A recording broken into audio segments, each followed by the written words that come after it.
Before we start off with the problems for the 2020 AMC8, I have to make a quick announcement. So I'm going to be giving out free classes for the AMC8 to prepare for competitions like the not just AMC8, AMC8, AMC10, and the math counts. For math counts, mainly the national and state round. And they'll be 2:30 p.m. to 4 p.m. every Saturday. It'll be a 2-month course starting on the 5th of December. Please go visit the description and below, and please sign up to the Google form. And don't forget to like, share, and subscribe this video for the classes. And don't forget to sign up in the forum so I can send you guys handouts and other notifications for these classes. And now let's get started. So the first problem says Luca is selling lemonade at a school fundraiser. His recipe requires 4 times as much water as sugar. After we see this, we see water, sugar. If he has X amount of sugar, he has 4x water, that's what it says, 4 times as much, and twice as much sugar as lemon juice. So pretend LJ is lemon juice. And if he has twice as much sugar as lemon juice, that means lemon juice is just half of the amount of sugar, so x over 2. And it says x over 2 is equivalent to 3. You multiply both sides by 2, and you get x is equivalent to 6. So now we just multiply 6 here to 4x, and we get 24 cups. So answer is E. The second problem states 4 friends do their yard work for their neighbors over the weekends, earning 15, 20, 25, and 40 respectively. They decide to split their earnings equally among themselves. In total, how much will the friend who earned $40 give to others? This is actually very simple. We just have to add all the values and divide by 4. So 15 plus 20 plus 25 plus 40, which is equivalent to $100. And then we divide by 4 to find out how much each earns. 100 divided by 4 is simply $25. So now the person with $40, if he will at the end get $25. So how much is he giving out in total? $15. Now the third problem is Carrie has a rectangular garden that measures 6 feet by 8 feet. As soon as you see measurements in any problem, just draw it out. I recommend it. It can help you. Sometimes when you draw it out, the answer is right there in front of you. She plants the entire garden with strawberry plants. She's able to plant 4 strawberry plants per square foot. So now if it's 6 feet times 8 feet, how much square foot? 48. Now she plants 4 strawberry plants per square foot, which is 40 times 4, which is 192. But then says she harvests an average of 10 per plant, which means 192 times 10, which is 1920, which is 1920, which is option D. The fourth problem states 3 hexagons of increasing size are shown below. Suppose the dot pattern continues so that each successive hexagon contains 1 more band of dots. How many dots are in the next hexagon? So these problems, you just look for patterns. So how many dark circles are here? 1. How many dark circles here? 1. How many light ones? 6. How many dark circles in the first band? 1. How many light circles in the second band? 6. How many dark circles in the third band? 12. You just count them out and you'll see there are 12 here. 1. So now do you see the pattern? You first have it 6, now you add 12. It's going up by 3s. You're going to add 18 to the next one. So the total is just simply 1 plus 6 plus 12 plus 18, which is equivalent to 37. You just add them out and you get 37, which is option number B, 37. 3/4 of a pitcher is filled with pineapple juice. I recommend drawing it out as soon as you see this. Sometimes the answer will be right there for many of the problems. So 3/4 of this is all PJ, like pineapple juice. I'm just using abbreviations. And then the pitcher is emptied by pouring an equal amount of juice into each of 5 cups. So what percent of the total capacity of the pitcher did each cup receive? Okay, so we draw 3/4. He divides it to 5 cups. So 3/5 divided by 5, the same thing as 3/4 times 1/5, which is 3/20. 3/20ths of the entire lemon juice cup, so the entire pitcher goes into each cup. So to find the percentage, you just multiply by 100, and then you see this. You can cancel this out with the 5. So 3 times 5 is simply just 15%.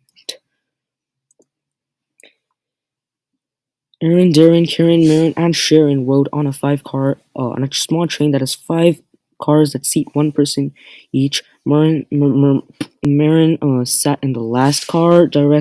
Aaron sat directly behind Sharon. For these problems, you need to make a diagram. Sometimes the answer is right there. Marin sat in the last car. Now it also says Aaron sat directly behind Sharon. So there are three ways to place them.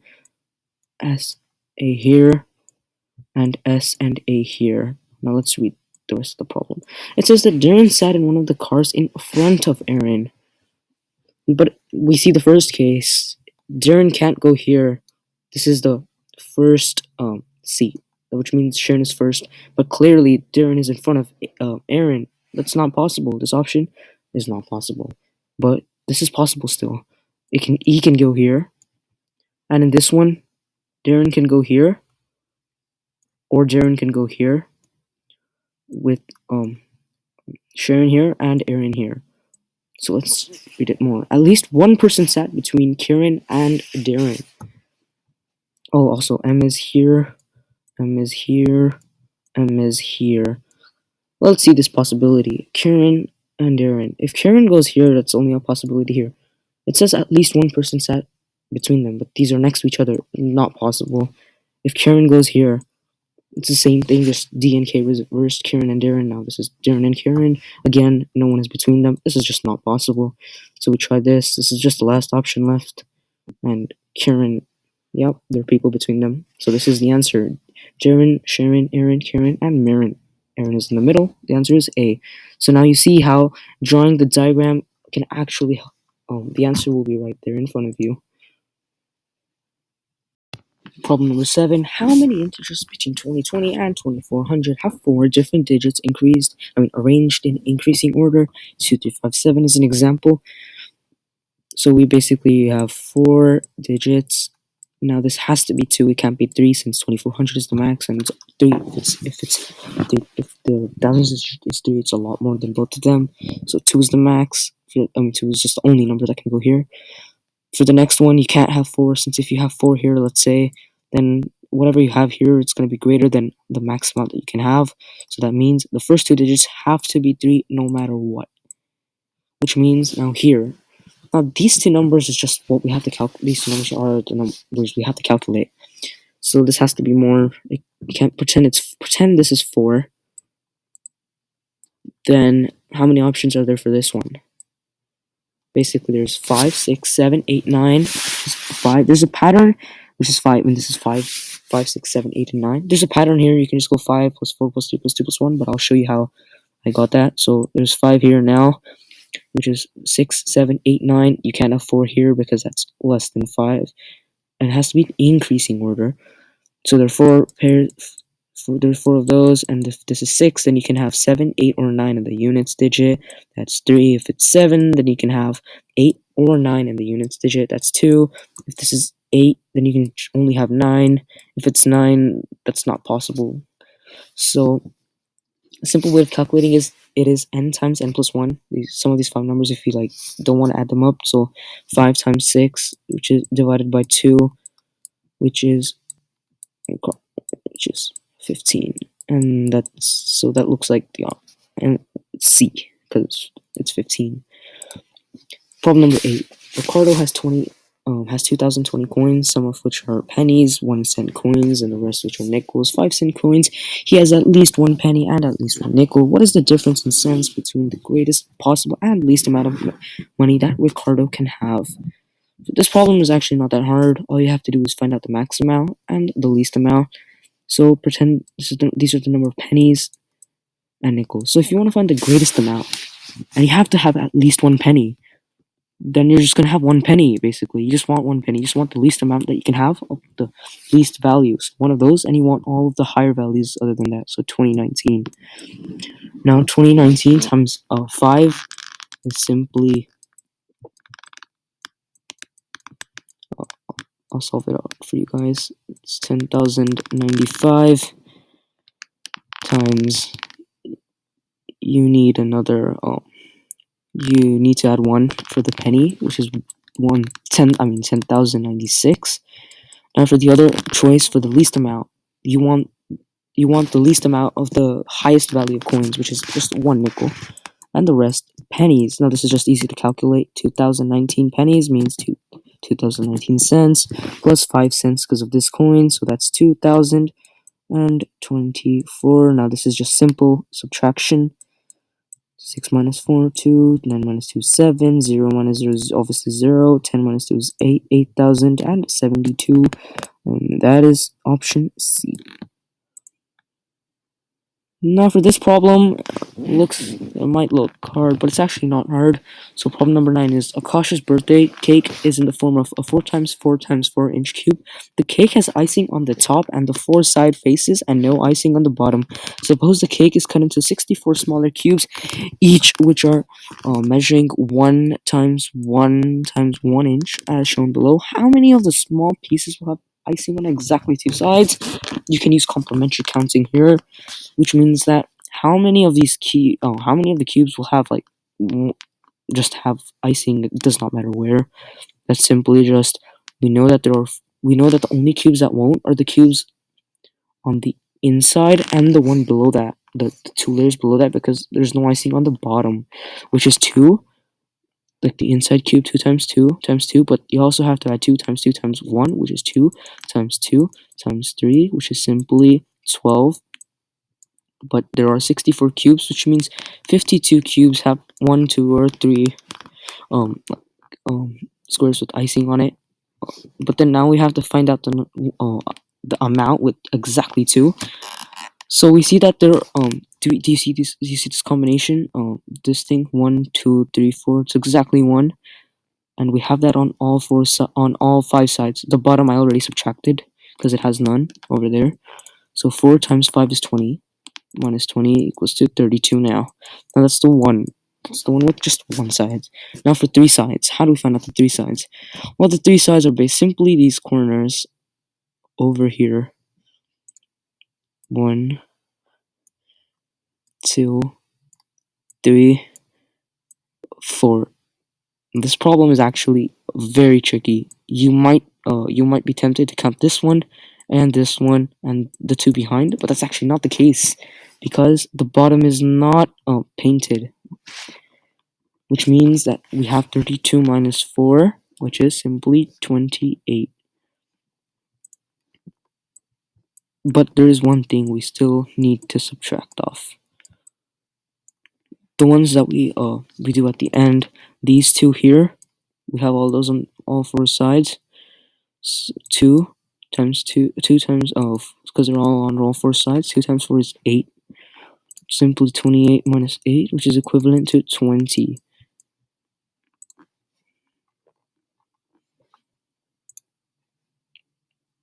So the answer is 20, which is D.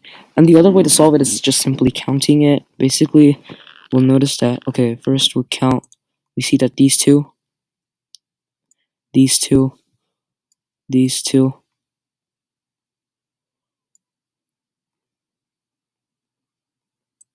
no, I mean these two, and these two. So that is 6, and you also do that on the back side. So that's 12, but there are some on the sides, which is 1 plus 2 here, 2 over here, which is going to get us to 2 plus 2, 4, which is 16. But we see that there are more here. They're on the bottoms, 1, 2, 3, and 4 in the back, because it's not 3, it's actually just 2. So 16 plus 4 is simply just, again, we get 20 again. And if we get it 2 times, it's most likely just going to be 20. Number 10. Zara has a collection of 4 marbles, an Aggie, a Bumblebee, a Steelle, and a tiger. She wants to display them in a roller shelf, but she does not want to put the Steelle and the tiger next to one another. And how many ways can she do this? Well, there's one very simple approach to this. It's just mental math if you know this way. So we know that how many ways are there?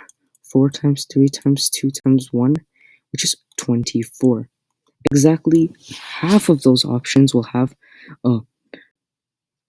Steelle and tiger next to one another. Exactly half of them, which means there are 12 of those, which means the answer is simply 12. But the other way to do it, since she does not want the Steelle and the tiger next to one another, ST, like we can find the number of arrangements for this. So how many options are there for this? 2 and 1. So 2.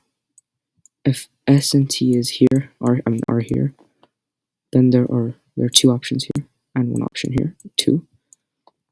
If S and T are here, how many options are there? There are 2 options for here. The other, Bumblebee and an Aggie, and 1 here. So 2 times 1 equals to 2. So you might think that the answer is just 2 plus 2 plus 2, which is 6, but that's actually wrong, because you can flip S and T over, so it's 6 times 2, which is equal to 12. So 12 of those options have S and T next to each other, so we can just do 24 minus 12, which is 12. So we used 2 methods and found out 12, so it's gonna be 12. So in this problem, it says, it's problem number 11. After school, Maya and Naomi headed to the beach 6 miles away. Now, Maya decided to bike while Naomi took a bus. The graph below shows their journey, indicating the time and distance traveled. What was the difference in miles per hour between Naomi's and Maya's average speeds? Okay, so Maya decided to bike, so we know that she bikes and 6 miles away. It's 6 miles away, so we can just look at the graph. So when this is at 6 miles, we have to look at the time it took them. So this is 30 minutes for Maya. So M took 30, and the Naomi person took 10. You just look here, like this value and this value, since it's right under here. That's just how graphing works. So 10 minutes. What was the average speed? Difference in miles per hour. So we know that Maya went 6 miles in 30 minutes. But if she wants to, we want to find out how long it took her for 60 minutes. This is times 2, ratio-wise. This is times 2, which is 12 miles per hour. We do the same for her. We know the time is 10. The distance is 6. We want it for 60, the amount of time.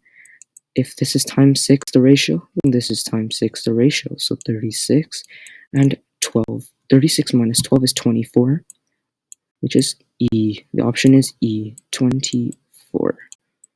Because we subtract these two, and these two numbers. This is problem number 12. For how many, for a positive integer and the factorial notation n, n factorial represents the product of the integers from n to 1. For example, 6 factorial equals to 6 times 5 times 4 times 6 times 2 times 1. What value of n satisfies the following equation? This problem actually looks very hard at first, but it's actually very easy.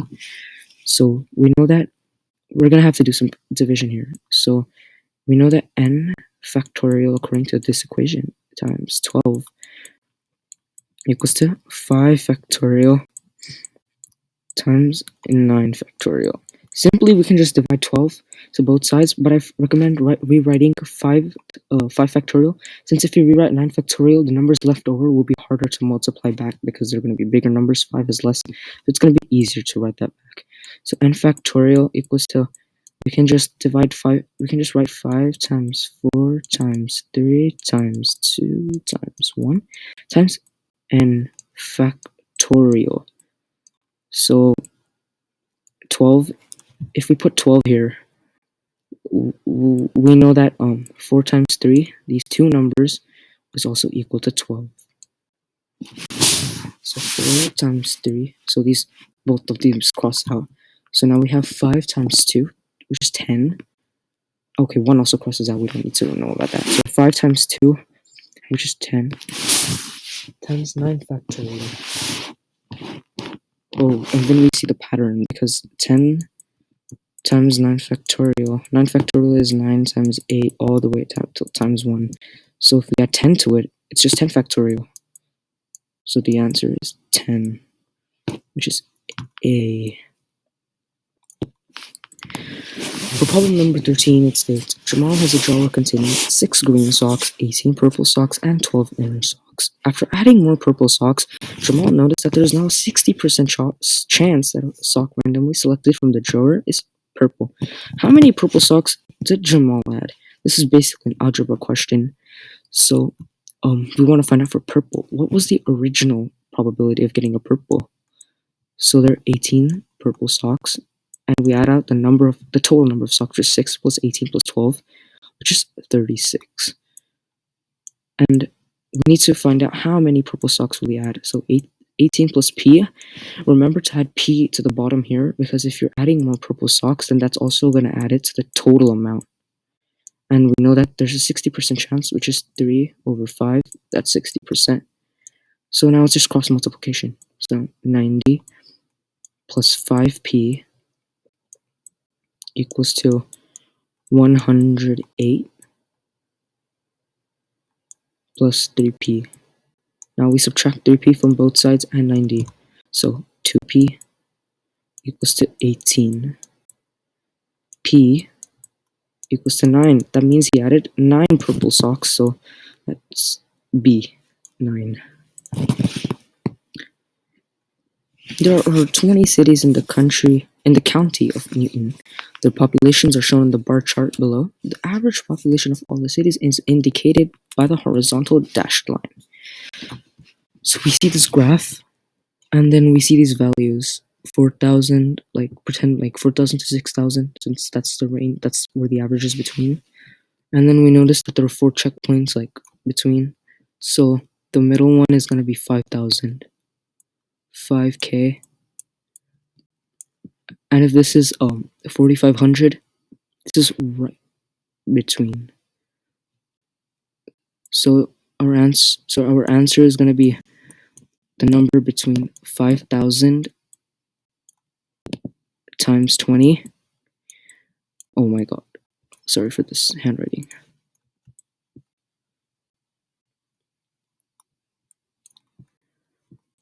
$5,000 times 20 and 4,500, which is the first one. This is 4,500. So 4,500 times 20. The first one is 100,000. 100. I'm just gonna write k, which is also 1,000, and 90k, which is also 90,000. K just represents 1,000, and our answer is supposed to be between these two numbers. And the only answer choice that fits that is D, 95,000. Another way to solve this out is that the average is right between 4,500 and 5,000, which means the average is 4,750, and we can multiply that to 20, and we still get 95,000. But I was just showing the different approach. Number 15. Suppose 15% of x equals to 20% of y. What percentage of x is y? Well, there are many ways to do this. You can do it algebraically, or you can just put in numbers. I recommend putting in numbers, since it can actually be very easy to solve these problems, and it also it makes it 100% sure once you get it that you're correct. So 15% of x. Pretend it's 15%. We just want 15. So 15% of x and we're going to take x is 100. So it's 15 equals to 20% of y, which means that 20% of y is 15, which means that 20% of y is 15, and 20% is 1/5 of 100%. So that means 15 is 1/5 of the total amount. So that's 75 over, and we know this is also going to be 15. So this is x, and this is y. So what percentage of x is y? Remember, this is one big trap. Sometimes if you read it wrong, you're going to think that it's what percentage of y is x, and you're going to circle D. But that's actually not the case. It's what percentage of x is y, which is so we know that it's 75 over 100, which is easy to solve, since if you multiply by 100, you just get 75%, which is C. Oh, not D, I mean C. C, which is 75.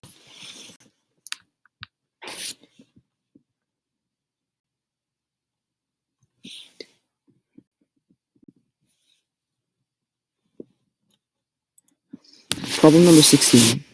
Each of the points A, B, C, D, E, F, and F in the figure below represent a different digit from 1 to 6.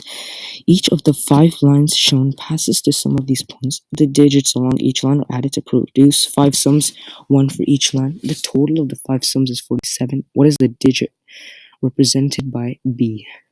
This is actually some algebra, but I think it's going to take some trial and error at the end.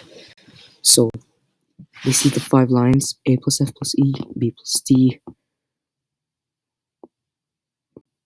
the C and E line, the B and F line, and the diagonal line, which is A plus F. I'm going to type this one out because it's just letters, not a diagram.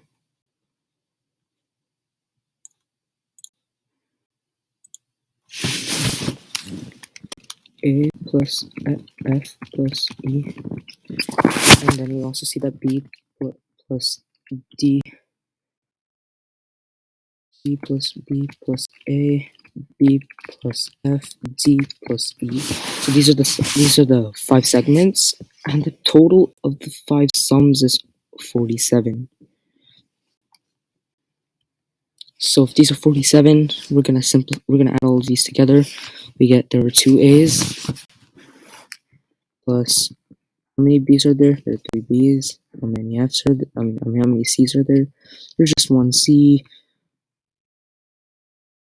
Oh, I actually forgot one thing. D plus E plus it's plus C also. So there are 2 C's. There are 2 D's. There are 2 E's. And how many F's are there? There are 2 F's. So now all we have to do, we can factor this out. 2 times A plus C plus D plus E plus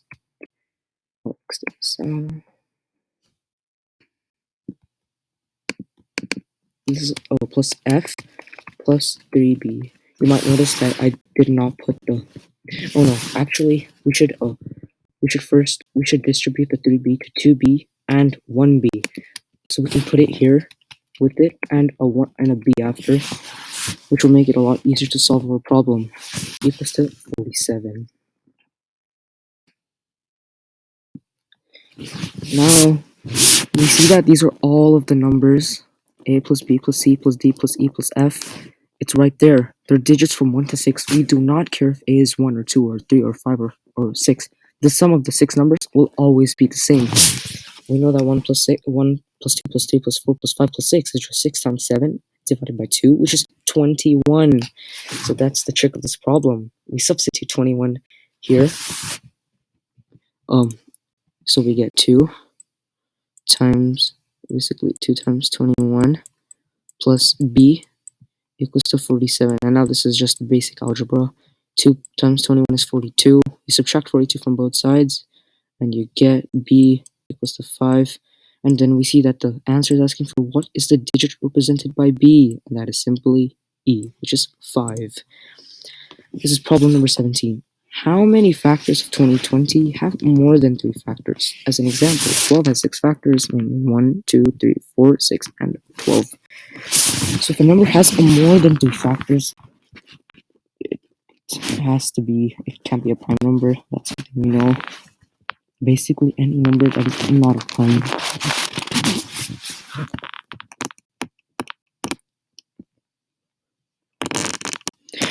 Basically any number that is not a prime or some squares like 4. But let's solve it out. So we have to factor out 2020. Some basic things that I'll tell you is that if you see a number which is alternating so many digits, it's most likely going to be divisible by 101, and in this case it is. So 101 times 20 simplifies to 2 squared times 5. You can also use complementary counting here, since we know that the number of factors is basically like, the power, it's 1 here, 1 here, you just add 1 to each, so 2 times 3 times 2, which is equal to 12. So there are basically 12 factors here of 2020. But how many of these have how many of these have less than 3 factors? 3 or less. 101 is a prime number, so it does have less than 3. Same with 5 alone. 101 does not, 5 does not, 2 does not, because these are all prime numbers. And also, you might think that this is the answer, but it's actually not, because you're forgetting 4. 4 only has 3 factors, 1, 2, and 4. Remember that an even number has an odd number of divisors, and 4 is just divisible by 1, 2, and 4, but it's asking for more than 3, and this only has 3. So then we see this, and we see that our answer is, so there are 4 of those, and 12 minus 4, which is equal to 8. So basically we used complementary counting here.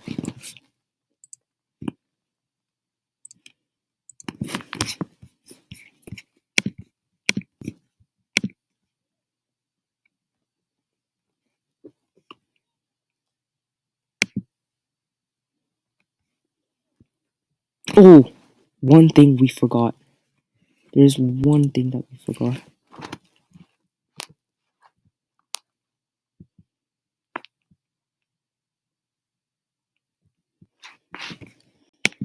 Remember, this is the trick of the problem. You might think that 8 is the answer, but it's actually not. You know why?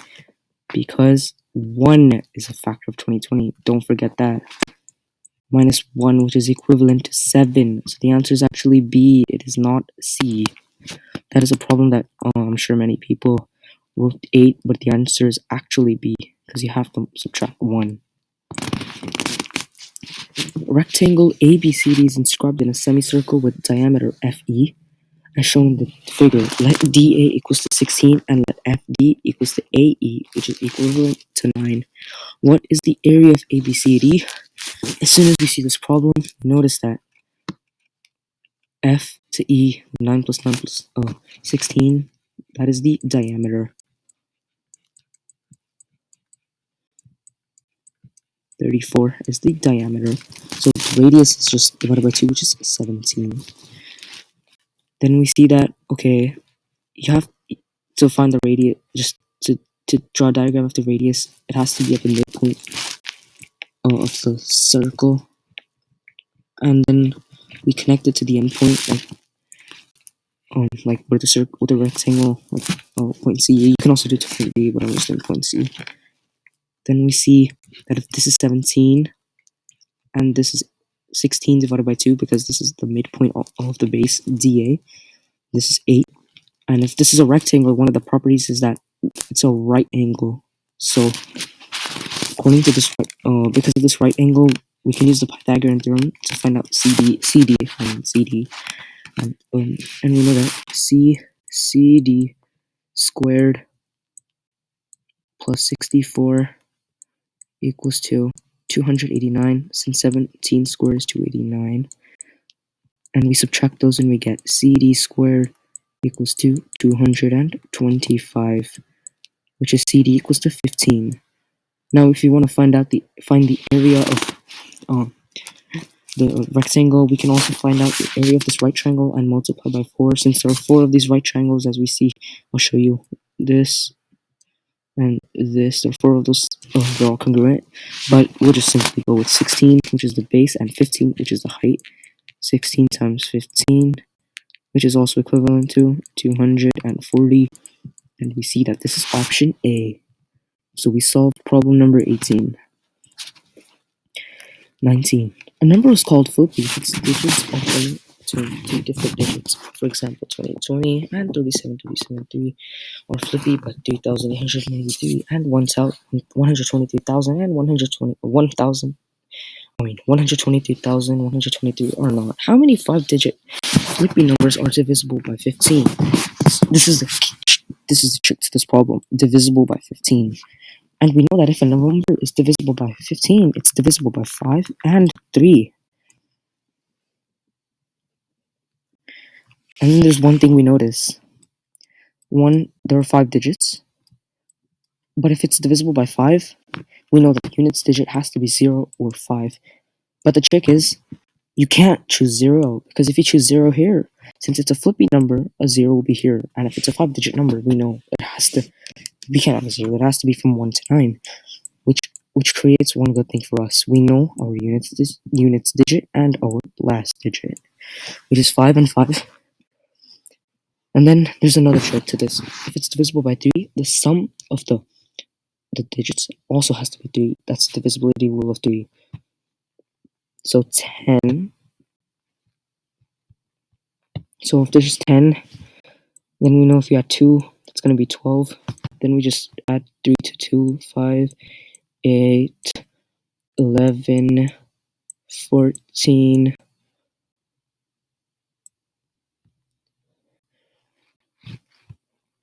17, 20. We'll just test out these numbers for now. We'll test out 2 first. So how are we going to get 2 here so that this thing, so that these two are the same, this one and this one?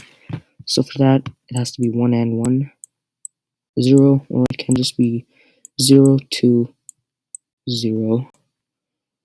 Oh, I forgot to tell you one thing. It's alternating between 2 digits. You have to read that. It's not just a flippy number. It's also alternating between 2 digits, which means that there are only going to be 2 different numbers in this case. So that means this can't be a 0, or this can't be a 1. That's one of the tricks, which actually can be very deceiving if you don't read the problem carefully. This is a 5. So we know that these two also have to be the same since they're alternating. So now we don't look at this part or this part. So we know that 2x is divisible by 3. So it can be 0 because we know that this can be 0 since it's not the first digit of the number. So it can be 0. It can't add to 3 since 3 divided by 2 is 1.5. But it has to be an integer.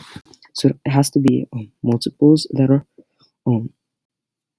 even. So 0, 6. We can't have 9. We can have 12. We can have 18. And we can't have 24 because 24 divided by 2 is 12.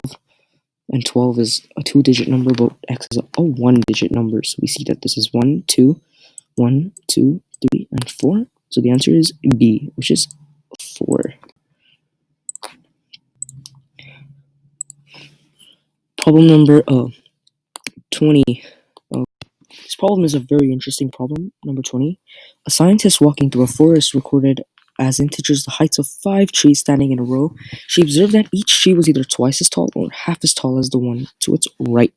Unfortunately, some of her data was lost when rain fell on her notebook. Her notes are shown below with blanks indicating the missing numbers. Based on her observations, the scientist was able to reconstruct the lost data. What was the average height of the trees in meters? So there are multiple ways of doing this, as I said already, but I believe that in some of these some of these last problems, I recommend using the answer choices to find the answer. So if we use the answer choices, this is the average. These are all the averages. So we know that the minimum is going to be 111. 22 times 5 is 111. So if this is the minimum, this is very helpful because this tells us that if there are 2 trees that are 5.5 meters, like 5.5, 11, 5.5, then the sum, because after this, even if we go double and then double, I'm not even going to add this up, it's way less than 111, which is the minimum. So we cannot have 5.5 here or here, which is a very helpful thing since we know that this is 22, 11, and 22. Now we only have 2 options to test. Now it can be any of these 5 numbers, but at least we know that this is 22 and this is 22. So either way. So now we have 4 options. We're just going to try 4 times. So if pretend this is 11 and this is 22. What does this get us? 66 plus 22, which is 88. That's not even an answer choice. Divided by 5, that's way less than 22.2. Now we know that 22, 11, 22. So it can't be 11. So it has to be 44. And now we will try. Now we only have 2 things to try, which is the best part. Either 22 here or 88. First try 22. 22 times, so there are 3 22s, which is 66. Plus 11 plus 44, which is 55. Which brings us to 121. So we'll try dividing this by 5. And we immediately see that this is 24.2. And this is the answer choice, B. So there's no point of trying the other. You can try it out, but it's not going to fit one of the answer choices. So 24.2 is the answer, which is B. Problem number 20 actually looks very tricky at first. It can actually be very hard. Let's read it quickly. A game board consists of 64 squares that alternate in color between black and white. The figure below shows square P in the bottom row and square Q in the top row. A marker is placed at P. A step consists of moving the markers onto one of the adjoining white squares in the row above. How many 7-step paths are there from P to Q? The figure shows a sample path. There is one very deceiving thing. So you can actually also use combinations and complementary counting. So we know it goes here 1, 2, 3. So pretend we call this left. Diagonal. DL means diagonal to the left. 1, 2, 3. DL. Okay, this is also a very this is a trick to these counting problems. DL, and then diagonal to the right. 1, 2, 3, 4, which is DR 4 times 4. And then these are 7 numbers, so you might think that this is just 7 factorial, but you have to divide by 4 factorial since it repeats DR. So this is just, I'm going to cover this in one of our classes. A lot harder problems in this. So this is 4 factorial, and then there are 3 of these that repeat, so that's 3 factorial. And then 7, so we're just going to rewrite this 7 times 6 times 5 times 4 times 3 times 2 times 1 over 4 factorial just crosses out with this. 3 times 2 times 1, which is 3 factorial, which is 6. 7, 6, and 6, we cross it out, which is 7 times 5 is 35. This is one of the answer choices, but this is wrong. Because if we do this all the time, then pretend DR, we go off the board.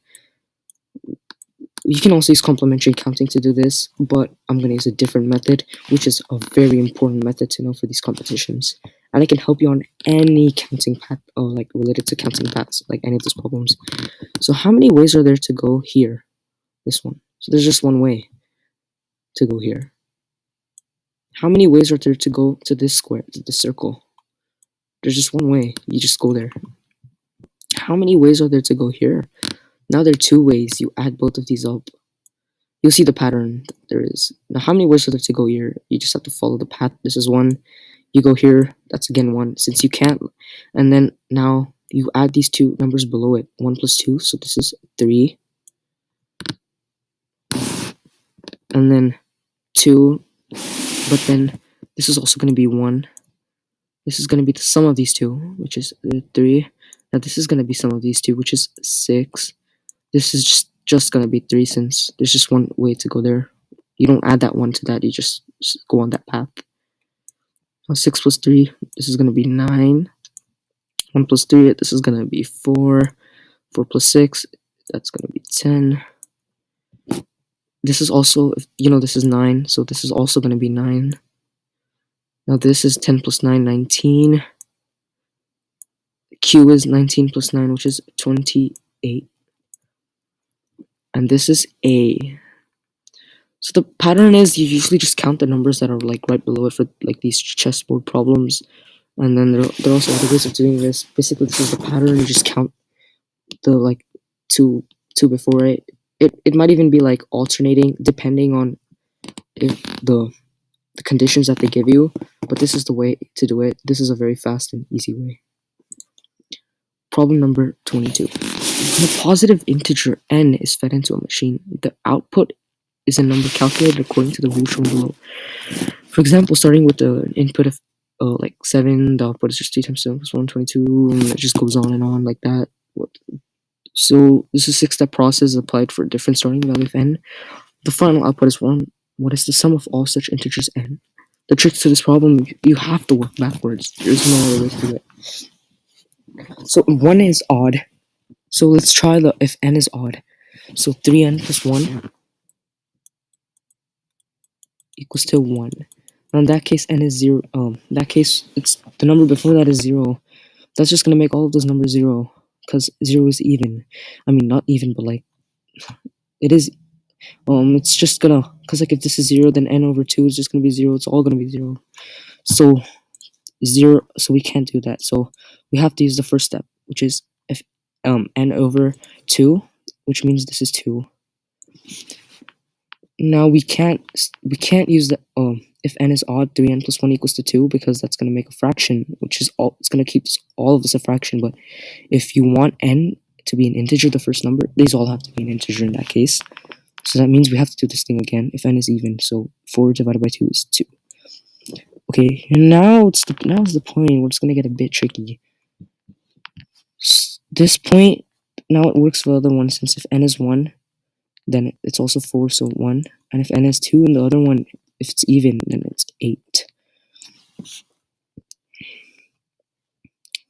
Now for this case, if this is 1, now we're just going to have to make, well, I'm going to make it bigger since it's going to take some space up. So we just don't mind this part. So for number 1, for the number before it, if we're going to go with that path, it can't be if n is odd, though, that pattern, or else n is going to be 0, as I said before, which is not possible. So in this case, this is 2. And then this is going to be 4, because if we do that, then it's a fraction. So this is 4, which means n is either, in this case, it can be 8, since 8 divided by 2 is 4. Or we can go the other way, which is 3n plus 1 equals to 4, which means n is 1. So we got 8 and 1 already. We're done with half of it, which is a very good thing. Now we're going to go for 8, which is going to be a little trickier. Now if we see if n is odd, 3n plus 1 equals to 8, but then we're going to get a fraction, because 3n equals to 7, n equals to 7/3, which is not possible. I said it has to be an integer. So if n is even, we're going to have to do that pattern, which is 16. Okay, now we can, now we get two more of those. So it can either be 5 for the second option, which is if n is odd, 5 here, and for the other one, it can be 32. But now we're going to do it for 5 first. So if n is even, n over 2. So we know that if n over 2 equals to 5, then n is 10. So 10 is another option for n. And now we're done using 5. Now we come to 32. We can't do n plus 1 equals to 32, because that is going to be a fraction, and we can't have a fraction since n is an integer. So we only have one option. N over 2 equals to 32, which is equal to 64. Now it's a simple addition problem. 64 plus 8, which is 72, 73, and 83, which is E.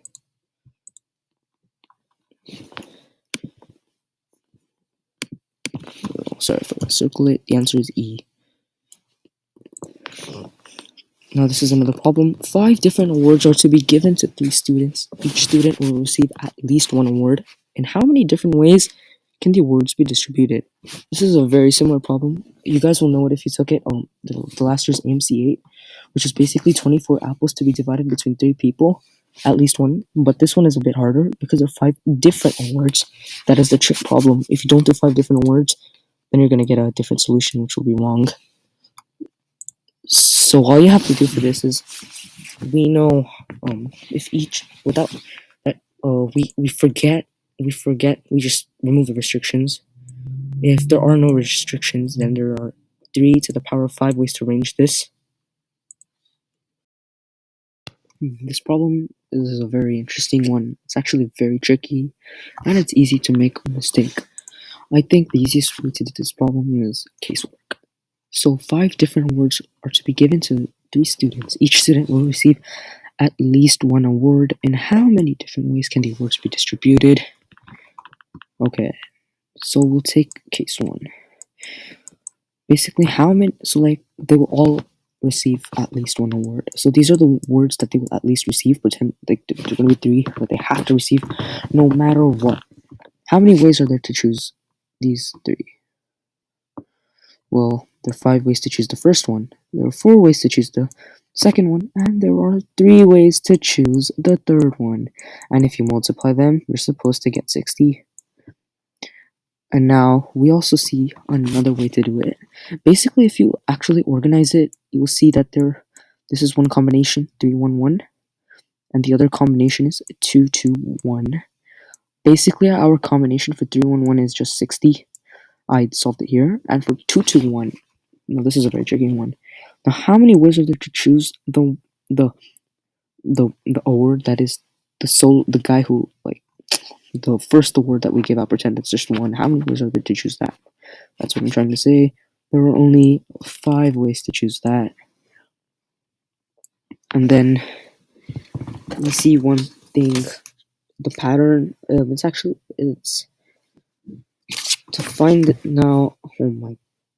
Okay, this is actually very tricky. Wait. Okay, I see it. Okay, so how many words are there to arrange 2, 2, and 1? Well, that's pretty obvious since there are 3 ways. 3 factorial over 2 factorial. Since 2 are the 2's repeat, which is equal to 3. So 5 times 3. Now we need to know how to choose the words that are 2 and 2, like those combinations. We can use usually just there are 4 words and 2 people. Now 4 choose 2, which is just 6. So what is 5 times 3 times 6? Which is 90. 90 plus 60. I don't see any other cases. This is for 3 and 1 and 1. This is for 2, 2 and 1. 60 plus 90 brings us B, which is 150. Okay, 24. A large square region is paved with n squared gray square tiles, each measuring s on inches on a side. A border of d inches wide surrounds each tile. The figure below shows the case for n equals to 3. When n equals to 24, the 576 gray tiles cover 64% of the area of the large square region. What is the ratio of d over s for the larger value of n? This is actually a very hard problem. When I tried solving it, it took me not that much time, but it still took me a little bit of time when I tried solving it today. Basically, for such a problem, you could assume the value of since the ratio won't change depending on if you choose, like, if you just make these all equal to 1 or 2, but 1 is the easiest to work with. So we'll pretend that all of these are 1 squared units, and there's 576 of those. So 576 over, now the total. Now the total is basically so okay, before I thought I'll show you the simpler way. So 576 s squared equals 2. So if there are 24 on each side, like 24 square tiles, and there's s on 24 of those s's, 24s is the side length. And for d, basically there's one more d than the number of s's, so it's 25d squared,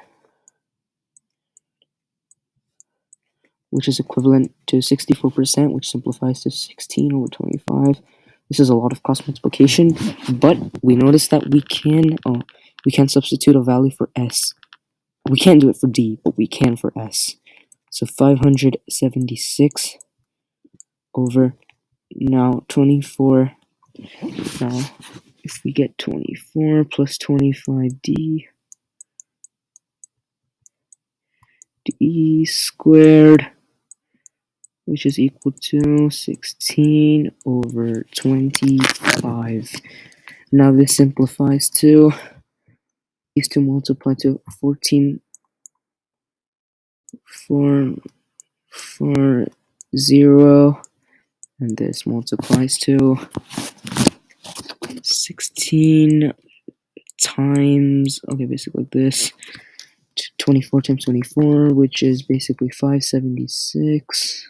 This is a lot of multiplication, trust me, it's not easy. The 16, and then this is plus 9600d plus 625 squared, 625d squared.